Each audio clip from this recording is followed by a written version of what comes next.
ഇതാ ഞാൻ പറഞ്ഞത്, സാറിന് നല്ല കെയറിങ് ഉണ്ട് തന്നോടെന്ന്. അത് കേട്ട് ഗായത്രിയുടെ മുഖം ചുവന്നു വന്നു. നല്ലോണം ബ്ലഷ് അടിച്ചല്ലോ പെണ്ണെ, സിമി കളിയാക്കി. ഗായത്രി നാണത്തോടെ മുഖം താഴ്ത്തി. ഒന്ന് പോടി, അവൾ പതുക്കെ പറഞ്ഞെങ്കിലും അവളുടെ ചുണ്ടിലെ പുഞ്ചിരി മായ്ക്കാൻ കഴിഞ്ഞില്ല. ഈ സമയം സൂര്യൻ അവരുടെ ആശുപത്രിയിലെ ഡോക്ടർ നിഷയെ വിളിച്ചു. ഡോക്ടർ നിഷ അവൻ്റെ സുഹൃത്തായ അനിരുദ്ധിൻ്റെ ഭാര്യയാണ്. സൂര്യനുമായും ഡോക്ടർ നിഷയ്ക്ക് നല്ല സൗഹൃദമുണ്ട്. സൂര്യൻ്റെ ഫോൺ കണ്ടതും നിഷ ഒരു പുഞ്ചിരിയോടെ ഫോൺ എടുത്തു. എന്തൊക്കെയുണ്ട് സൂര്യ വിശേഷങ്ങൾ? ഒന്നുമില്ലടോ, നീ നാട്ടിലെത്തിയതും കോളേജിൽ ജോയിൻ ചെയ്തതുമൊക്കെ അനി പറഞ്ഞ് ഞാൻ അറിഞ്ഞിരുന്നു കേട്ടോ. നിഷ, ഞാനിപ്പോൾ തൻ്റെ ഒരു ഹെൽപ്പിന് വേണ്ടിയാണ് വിളിച്ചത്. എന്താ സൂര്യ, നീ പറയൂ. അത് എൻ്റെ ഒരു സ്റ്റുഡൻറ്റ് ഇവിടെ നിർമ്മല മാത ലേഡീസ് ഹോസ്റ്റലിലാണ് താമസിക്കുന്നത്. അവൾക്ക് പനിയായി തീരെ വയ്യാതിരിക്കുകയാണ്. താനൊന്ന് ചെന്ന് നോക്കാമോ? പെട്ടെന്ന് നിഷയുടെ ചുണ്ടിൽ ഒരു ചിരിമിന്നി. തനിക്കറിയാവുന്ന സൂര്യൻ ഇങ്ങനെ ഒരു കാര്യത്തിന് വേണ്ടി സമയം ചെലവഴിക്കുന്ന ആളല്ല. സ്ഥിരമായ ഗൗരവവും വർക്ക്ഹോളിക് സ്വഭാവവും തൻ്റെ സമയം ഒരിക്കലും പാഴാക്കാതെ മുഴുവൻ സമയവും പുതിയ സ്റ്റാർട്ടപ്പ് ആശയങ്ങളിലും ബിസിനസ് തന്ത്രങ്ങളിലുമെല്ലാം മുഴുകി നടക്കുന്ന ബിസിനസ് ലോകത്തെ യങ് ഐക്കൺ സൂര്യനാരായണ വർമ്മ. അങ്ങനെ ഒരാൾ ഇത്തരം ഒരു ചെറിയ കാര്യവുമായി തൻ്റെ അടുത്ത് വരണമെങ്കിൽ അതിന് പിന്നിൽ എന്തോ ഒരു പ്രത്യേക കാരണമുണ്ടാകണം. നിഷ ഉള്ളിൽ ചിരിച്ചു. എന്താ സൂര്യ, ഈ കുട്ടിയുടെ കാര്യത്തിൽ തനിക്കൊരു സ്പെഷ്യൽ ഇൻട്രസ്റ്റ് ഉണ്ടോ? നിഷ കളിയോടെ ചോദിച്ചു. Nothing Nisha, she is my favourite student, very talented. Okay, ആളുടെ പേരെന്താ? ഗായത്രി. ഞാൻ ഒരു അരമണിക്കൂർ കഴിഞ്ഞ് ഇറങ്ങിയാൽ മതിയോ? മതി. താൻ ഇറങ്ങുമ്പോൾ ഒന്ന് വിളിക്ക്, ഞാൻ കാർ അയക്കാം. Okay Surya, bye, will see you later. Phone വെച്ച ഉടനെ സൂര്യൻ ശ്രീജ മാമിനെ വിളിച്ച് ഗായത്രി ക്ലാസ്സിൽ വന്നിട്ടില്ലെന്നും അവൾക്ക് സുഖമില്ലാതെ ഹോസ്റ്റലിൽ കിടക്കുകയാണെന്നും അറിയിച്ചു. അപ്പോൾ തന്നെ സിമി ശ്രീജ ടീച്ചറെ വിളിച്ച് കാര്യം പറഞ്ഞിരുന്നുവെന്ന് ശ്രീജ മാം സൂര്യനോട് പറഞ്ഞു.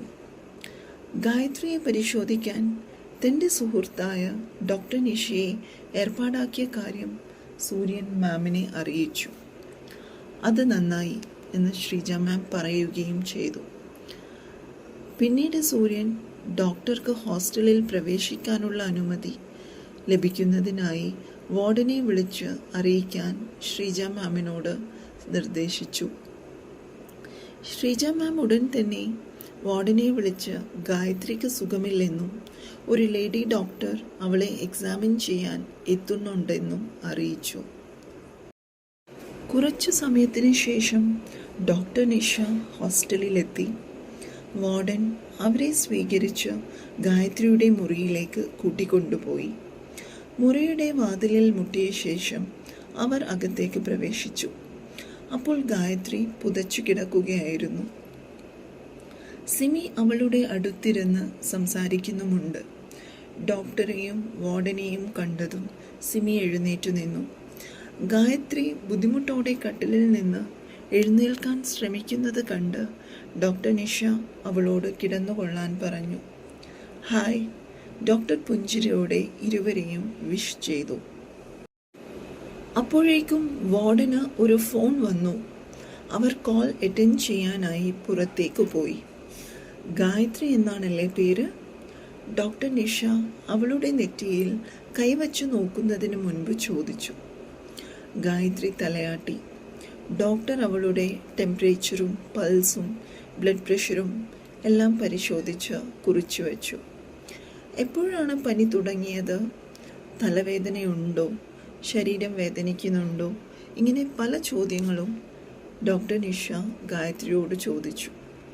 അവൾ അതിനെല്ലാം കൃത്യമായ മറുപടിയും നൽകി. ഓരോ മറുപടിയും കേൾക്കുമ്പോഴും നിഷയുടെ ചുണ്ടിൽ ഇടയ്ക്കിടെ ഒരു കുസൃതി ചിരി വിരിയുന്നുണ്ടായിരുന്നു. അവസാനം ഡോക്ടർ ഗായത്രിയുടെ മുഖത്തേക്ക് ഒന്ന് ഉറ്റുനോക്കി. ഈ ക്യൂട്ട്നെസ്സും നിഷ്കളങ്കതയുമൊക്കെ ആരാണ് ഇഷ്ടപ്പെടാതിരിക്കുക? അവൾ മനസ്സിൽ ചിരിച്ചു. സൂര്യൻ സാറിൻ്റെ സ്റ്റുഡൻസ് ആണല്ലേ രണ്ടുപേരും? നിഷ ചോദിച്ചു. അതെ ഡോക്ടർ, സിമി മറുപടി പറഞ്ഞു. സൂര്യൻ എൻ്റെ ക്ലോസ് ഫ്രണ്ടാണ്. നിഷ അത് പറഞ്ഞപ്പോൾ ഗായത്രിയും സിമിയും തലയാട്ടി. ഇതൊരു വൈറൽ ഫീവർ ആണ്, പേടിക്കാനൊന്നുമില്ല. നല്ല ക്ഷീണമുണ്ടാകും. നന്നായി ഭക്ഷണം കഴിച്ച് വിശ്രമിച്ചാൽ മതി. ഗായത്രി അനുസരണയോടെ തലയാട്ടി. പനി കുറയാൻ ഒരു ഇഞ്ചക്ഷൻ എടുക്കാം. അത് കേട്ടതും ഗായത്രി പേടിയോടെ സിമിയെ നോക്കി വേണ്ടെന്ന് പറയുന്ന ഭാവത്തിൽ ഗായത്രി തലയാട്ടി കാണിച്ചു. അത് കണ്ട് നിഷയ്ക്ക് ചിരി വന്നു. 102 ഡിഗ്രി പനിയുണ്ട് ഗായത്രി, നിഷ അവളോട് മൃദുവായി പറഞ്ഞു. ഇഞ്ചക്ഷൻ എടുക്കുന്നതാണ് നല്ലത്. ഡോക്ടർ, എനിക്ക് ഇഞ്ചക്ഷൻ പേടിയാണ്. ടാബ്ലറ്റ് തന്നാൽ മതിയായിരുന്നു. ഗായത്രി പതിഞ്ഞ സ്വരത്തിൽ പറഞ്ഞു. അയ്യോ, അത് പറഞ്ഞാൽ പറ്റില്ല. സൂര്യനാണ് എന്നെ ഇങ്ങോട്ട് അയച്ചത്. തനിക്ക് പ്രോപ്പർ ട്രീറ്റ്മെൻറ്റ് തന്നില്ലെന്ന് പറഞ്ഞ് അവൻ എന്നോട് വഴക്കിന് വന്നാലോ? നിഷ ചിരിയോടെ രണ്ടുപേരെയും മാറി മാറി നോക്കി. ഡോക്ടർ, സൂര്യൻ സാറിനോട് ഞാൻ ഇഞ്ചക്ഷൻ എടുത്തില്ലെന്ന് പറയേണ്ട, ഗായത്രി മടിച്ചു പറഞ്ഞു. താൻ എന്നെ കുഴപ്പത്തിലാക്കുമോ? ഞാൻ എന്തായാലും സൂര്യനോട് പറയും. അവൻ എന്നെ വിശ്വസിച്ച് ഇങ്ങോട്ട് അയച്ചത് താൻ പെട്ടെന്ന് സുഖം പ്രാപിക്കുമെന്ന് കരുതിയല്ലേ? എനിക്ക് വല്ലാതെ പേടിയാണ് ഡോക്ടർ, ഗായത്രി ദയനീയമായി പറഞ്ഞു. അപ്പോഴേക്കും ഡോക്ടർ നിഷയുടെ ഫോണിലേക്ക് ഒരു കോൾ വന്നു. സൂര്യൻ കോളിംഗ്. ദേ, നിങ്ങളുടെ സൂര്യൻ സാർ വിളിക്കുന്നുണ്ട്. നിഷ കുസൃതി ചിരിയോടെ ഫോൺ എടുത്തു. സൂര്യ, തൻ്റെ സ്റ്റുഡൻറ്റിന് വൈറൽ ഫീവർ ആണ്. ഞാൻ ടാബ്ലറ്റുകൾ പ്രിസ്ക്രൈബ് ചെയ്യുന്നുണ്ട്. ഡോക്ടർ നിഷ ഗായത്രിയുടെ ആരോഗ്യനിലയെക്കുറിച്ചുള്ള വിവരങ്ങളെല്ലാം സൂര്യനോട് വിശദമായി പറഞ്ഞു. സൂര്യൻ്റെ സംസാരം പതിയെ ഫോണിലൂടെ അവർ ഒരു കാര്യമുണ്ട് സൂര്യൻ, ഗായത്രിക്ക് ഇഞ്ചക്ഷൻ പേടിയാണ്. വേണ്ടെന്നാണ് പറയുന്നത്. പകരം ടാബ്ലറ്റ് മതിയെന്ന് പറയുന്നു. ഞാൻ എന്തു ചെയ്യണം? നിഷ ചോദിച്ചു. വാരിഷി? സൂര്യൻ്റെ ചോദ്യം ഫോണിലൂടെ അവർ കേട്ടു. ആളിവിടെ ഉണ്ട്. ആകെ പാനിക്കായി ഇരിക്കുകയാണ്. പിന്നെ എനിക്ക് തോന്നുന്നത് ഗായത്രി ഇമോഷണലായി കുറച്ച് സ്ട്രെസ്ഡുമാണ്, നിഷ പറഞ്ഞു. ഇഞ്ചക്ഷൻ അവൾക്ക് പേടിയാണെങ്കിൽ ടെൻഷൻ ആക്കണ്ട. Har comfort is more important. Tablet വെച്ച് മാനേജ് ചെയ്യാൻ പറ്റുമോ? What is your suggestion? സൂര്യൻ ഡോക്ടർ നിഷയോട് ചോദിച്ചു. കുഴപ്പമൊന്നുമില്ല സൂര്യൻ. ടാബ്ലറ്റ് കഴിച്ചിട്ടും നാളെ കൂടി പനി കുറഞ്ഞില്ലെങ്കിൽ ഒരു ബ്ലഡ് ടെസ്റ്റ് ചെയ്യണം. അതിനുശേഷവും കുറയുന്നില്ലെങ്കിൽ ഹോസ്പിറ്റലിലേക്ക് ഷിഫ്റ്റ് ചെയ്യാം. Okay Nisha, thanks a lot. ശരിഡോ, ഞാൻ പിന്നെ വിളിക്കാം. സൂര്യൻ കോൾ കട്ട് ചെയ്തു. ഡോക്ടർ നിഷ തൻ്റെ ബാഗ് തുറന്ന് ടാബ്ലറ്റുകളും സിറപ്പും പുറത്തെടുത്തു. അവർക്ക് കൈമാറി. മരുന്നുകൾ എങ്ങനെ കഴിക്കണമെന്ന് വിശദമായി പറഞ്ഞു കൊടുത്ത ശേഷം രണ്ടുപേരോടും യാത്ര പറഞ്ഞ് അവൾ മടങ്ങി. നല്ല ഡോക്ടർ അല്ലേ സിമി? സിമി മൂളി. ഈ ഡോക്ടർ സൂര്യൻ സാറിൻ്റെ അടുത്ത ആളാണെന്ന് തോന്നുന്നു. സിമി പറഞ്ഞത് കേട്ട് ഗായത്രി അവളെ നോക്കി.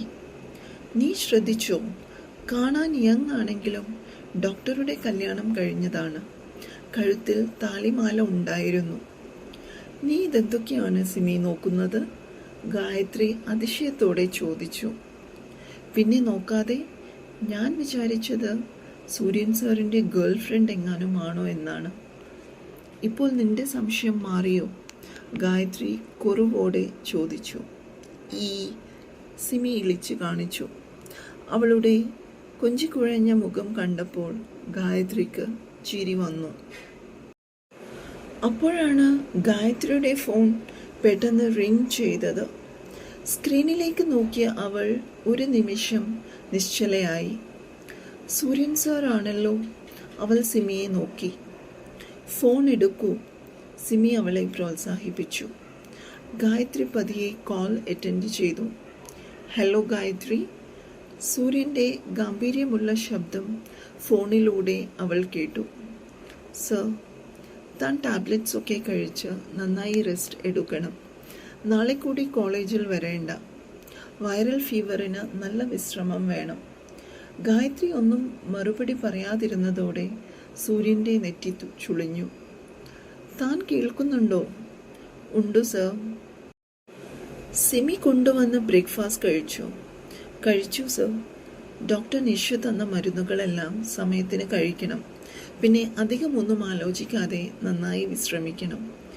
അവൻ്റെ ശബ്ദത്തിലെ കരുതൽ കേൾക്കുമ്പോൾ ഗായത്രിയുടെ മനസ്സിലെന്തോ ഒരു വിങ്ങൽ നിറഞ്ഞു. വാരസ് സിമി? സൂര്യൻ്റെ ചോദ്യം കേട്ടോ?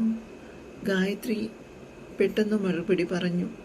സിമി ഇവിടെ ഉണ്ട് സർ. Okay, then fine. അത്രയും പറഞ്ഞ് സൂര്യൻ കോൾ കട്ട് ചെയ്തു.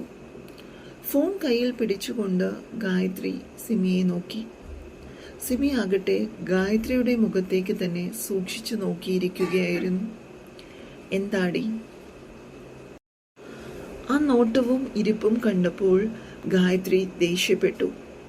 ആഹാ, നീ എന്തിനാ എന്നോട് ചൂടാവുന്നത്? അങ്ങേരെ ഇരിക്കപ്പൊറുതി ഇല്ലാതെ നിന്നെ വിളിക്കുന്നതിന് ഞാൻ എന്ത് ചെയ്യാനാ? സിമി ഒരു പാവം മുഖം കാട്ടി.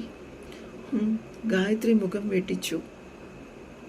എടീ, ഞാൻ നിന്നോട് പറഞ്ഞില്ലേ? എന്ത്? സാറിന് നിന്നോട് എന്തോ ഉണ്ടെന്ന്. എന്തുണ്ടെന്നാ?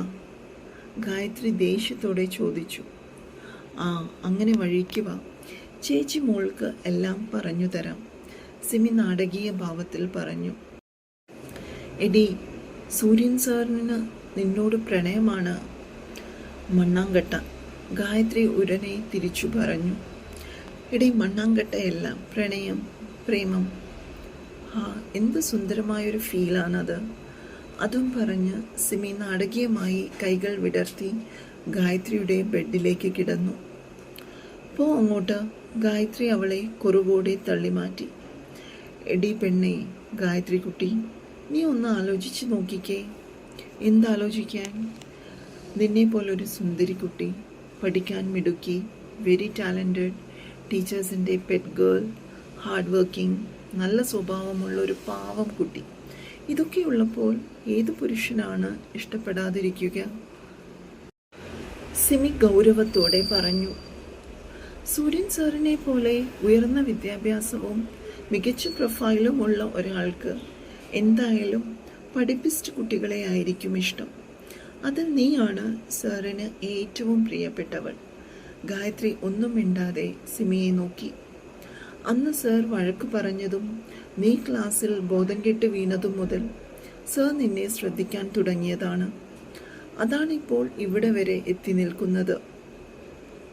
ഗായത്രി കണ്ണുരുട്ടി. എവിടെ വരെ എത്തി നിൽക്കുന്നു? സാറിന് വേറെ എന്ത് ആവശ്യമുണ്ട്?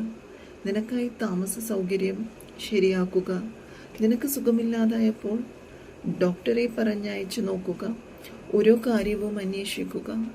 ഇതൊക്കെ വെറുതെ ആണെന്ന് തോന്നുന്നുണ്ടോ? സിമിയുടെ വാക്കുകൾ കേട്ടപ്പോൾ ഗായത്രിയുടെ മുഖം പതിയെ താഴ്ന്നു.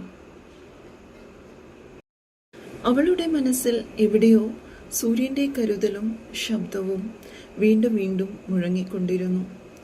സിമി പറഞ്ഞുകൊണ്ടിരുന്നത് തൻ്റെ മനസ്സിലുണ്ടായിരുന്ന അതേ സംശയങ്ങളായിരുന്നു. ഇനി സൂര്യൻ സാറിന് ശരിക്കും തന്നോട് അങ്ങനെ എന്തെങ്കിലും ഉണ്ടോ? ആ ചിന്ത മനസ്സിൽ ഉദിച്ചതും ഗായത്രി സ്വയം ശാസിച്ചു. അപ്പോഴാണ് സിമിയുടെ ഫോണിൽ ബെൽ മുഴങ്ങിയത്. സൂര്യൻ സർ കോളിംഗ് ആണല്ലോ. സിമി ഗായത്രിയെ നോക്കി. ഉടനെ അവൾ ഫോൺ എടുത്ത് സ്പീക്കർ മോഡിലിട്ടു. Hello sir. സിമി, താൻ ഹോസ്റ്റലിൻ്റെ ഫ്രണ്ടിലേക്കൊന്ന് വരാമോ? അവിടെ സ്വിഗ്ഗി ഇൻസ്റ്റാമാർട്ടിൽ നിന്ന് ഒരു റെപ്രസെൻറ്റേറ്റീവ് വന്നിട്ടുണ്ട്. കുറച്ച് ഫ്രൂട്ട്സും സ്നാക്സും ഒക്കെയാണ്. ഗായത്രി ഞെട്ടി സിമിയെ നോക്കി. സൂര്യൻ തുടർന്നു. ഗായത്രിയുടെ റൂമിൽ ഫുഡ് ഐറ്റംസ് ഒന്നും സ്റ്റോർ ചെയ്തിട്ടുണ്ടാവില്ല. ഇനി 2 ദിവസം കോളേജിലേക്കും വരില്ലല്ലോ. താൻ പോയി അത് കളക്ട് ചെയ്യൂ. Okay sir. കോൾ അവസാനിച്ചു. ഗായത്രി കണ്ണു മിഴിച്ചിരിക്കുകയായിരുന്നു. സിമി കള്ളച്ചിരിയോടെ അവളെ നോക്കി. ഇപ്പോൾ എന്തായടി?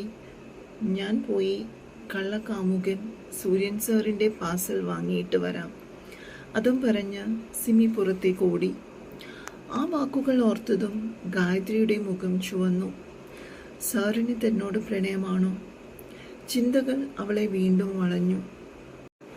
തന്നെ പോലെ ആരുമില്ലാത്ത ഒരു പെൺകുട്ടിയോട് സൂര്യൻ സാറിനെ പോലെ ഉയർന്ന സ്ഥാനത്തുള്ള ഒരാൾക്ക് താല്പര്യം തോന്നേണ്ട കാര്യമുണ്ടോ? അല്ലെങ്കിൽ തനിക്ക് ആരുമില്ലാത്തത് കൊണ്ട് സാർ തന്നെ മുതലെടുക്കാൻ നോക്കുകയാണോ? അടുത്ത നിമിഷം തന്നെ ആ ചിന്തയിൽ അവൾക്ക് സ്വയം വെറുപ്പ് തോന്നി. താൻ എന്തൊക്കെയാണ് ഈ ചിന്തിക്കുന്നത്? അങ്ങനെ ചിന്തിച്ചാൽ ദൈവദോഷം കിട്ടും. സാർ എന്നോട് എത്ര ആത്മാർത്ഥമായിട്ടാണ് പെരുമാറുന്നത്. സ്വന്തം ചിന്തകളോട് തന്നെ ഗായത്രിക്ക് ദേഷ്യം തോന്നി. അപ്പോഴേക്കും സിമി സാധനങ്ങളുമായി തിരിച്ചെത്തി.